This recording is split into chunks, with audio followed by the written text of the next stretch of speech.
c'est le moment c'est salama bongo l'église ekotaka déjà mai to esalami kaka lobi. Non, c'est comme si na bacharpentier po basalaka mosala. En tout cas, papa va te belé au balingaka yo bazolanda de partout au monde. Tu es bien tenacé à passer et ya moté de compétition na mukanda na Job 6:14 et yo ebi mai o lobi le biso wana. En tout cas, moto nyonso ozo senga lisungi et senga ya le moto nyonso azolanda peta atapé le boko a compatir. Monini oyo ko lancer na ba nyonso bazali kolanda lisu. Bon, il faut que ya mama alors qu'il y a pas de parce qu'il n'est pas frère. Il le dit souvent par exemple, à Israël pour que le bail pour la carte ça va déjà soutenir la progrès. Et donc on va mettre ça dans la vie tout peut arriver.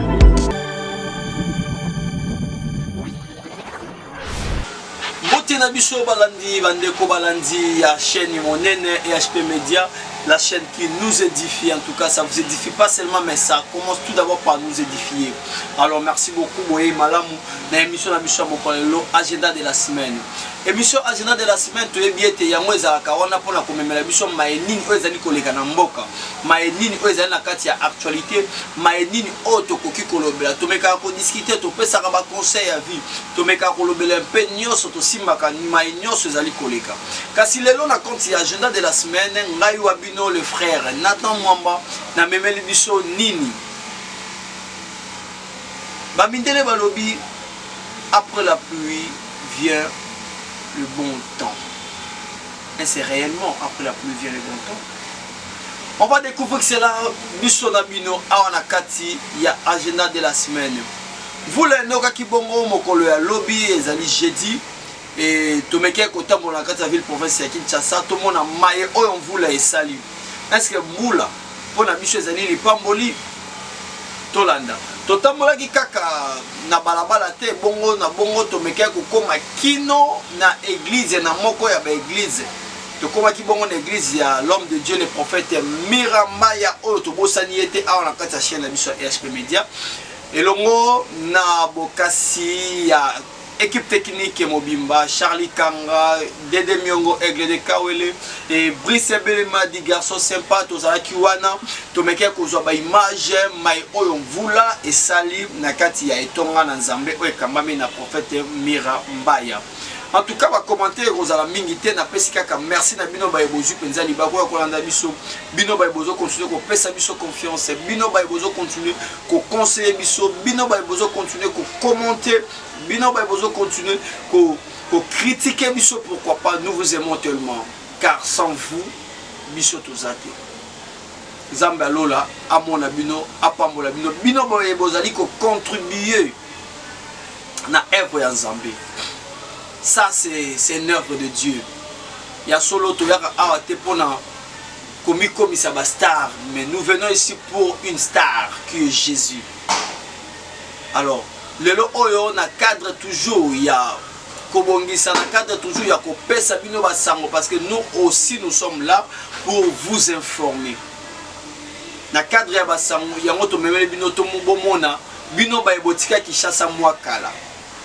Bino ba ebokenda poto mwakala. Bino ba ebokenda pe Afrique ba bochanza pays bokenda mwakala. Bino ba ebokenda ba Lubumbashi mwakala.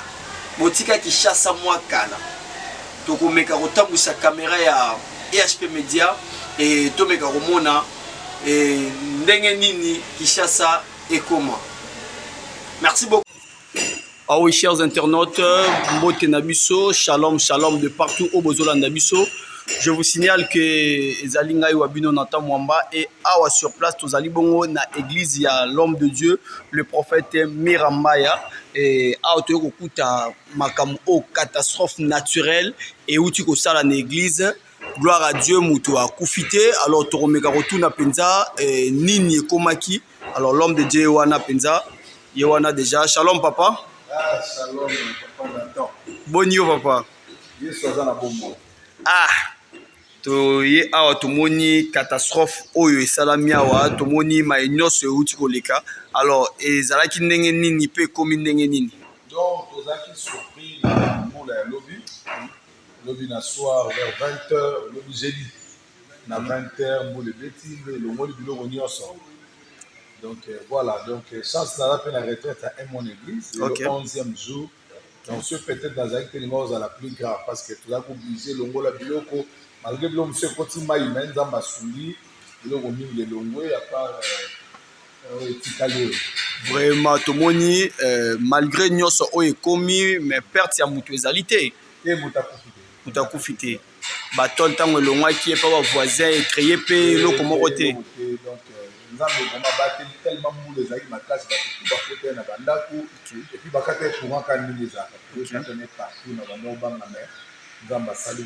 l'église ezalaki plein na mai plein donc elobi donc nzambe nde alingai nazala na retraite peut-être événement lobi je ne sais pas eza eloko moko esi esalama bongo église ekotaka déjà mai to esalami kaka lobi non c'est comme si bon on dirait c'est comme si erreur mpe ezalaki na bacharpentier oyo basalaka mosala donc erreur ezalaki yango wana esede en tout cas papa bato ebele oyo balingaka yo bazolanda yo de partout au monde toyebi ete na se ya pasi yango te nde moto ekopekisa na mokanda na Job 6:14 o nini oyo kolanse na baye nyonso bazali kolanda biso bon biso toteyamaka na circonstance nyonso nazoteyama te ya moko mikolo oyo que faire lorsque le vent est contraire bible elobi yesu na bayekoli ayebisi bayekoli bokende nga na raison de bino mais bayekoli na kati ya mai baza surpris va contraire eyeli bango eloko bande kosatandre nango te donc dans la vie tout peut arriver et yango nde elakisaka siko mwana nzambe ntango likambo ozokana te ye epuis likambo moko simple te mais problème moko choquant problème moko douloureuse ekomeli yo nde place nzambe ayebaka bana na ye alors que faire lorsque le vent est contraire rassure-toi l'éternel et Jésus-Christ est Seigneur, rassure-toi Dieu avec toi, rassure-toi, Jésus-Christ est fidèle. Voilà, na nyonso nga na lobi na nzambe merci. À part wana na likambo lo matin, na bi na nzambe ka merci. Nzamba za lo kumu kolo musale zaye, ayebi na na kosimba, ayebi na na kotoucher, ye mo ayebi, nga na na eloko lo matin, kolo musale zaye. En tout cas, kolo musale zaliye, tu es bien te tokozo tango mingi penza te parce que eza pe choc tala limaye oyo uti koma alors nini oyo okolobana bana nzambe nyonso oyo pe bazali kokuta na problème moko boye pas trop bien oyo ezali kolekela bango na ngonga oyo koleka to lokola oyo okutani na yango. Dans la vie tout peut arriver.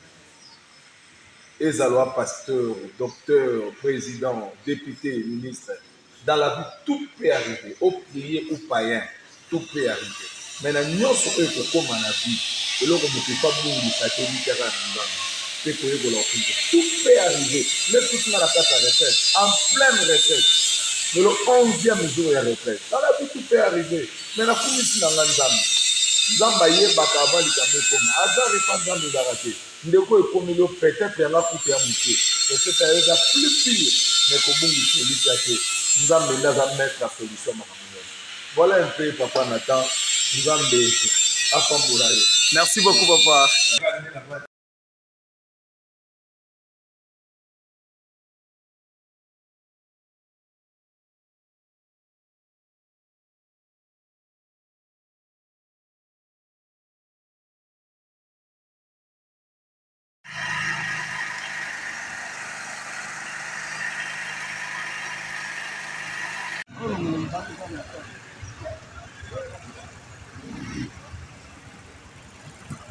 Notre beau pays, le Congo.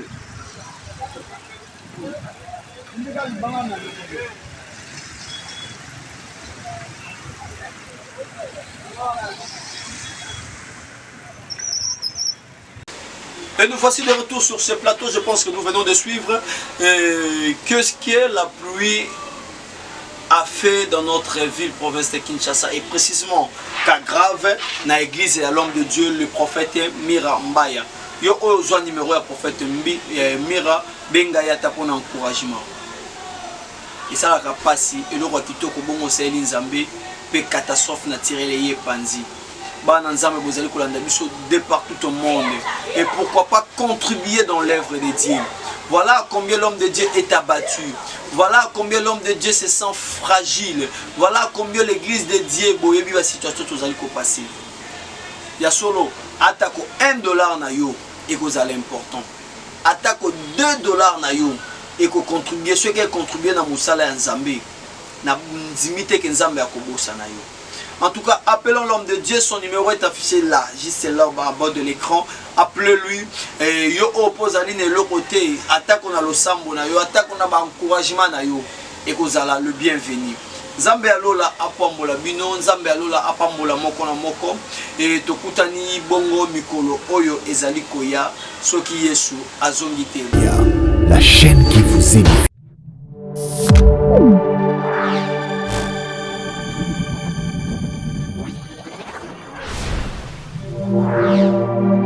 IHP Media, la chaîne qui vous édifie.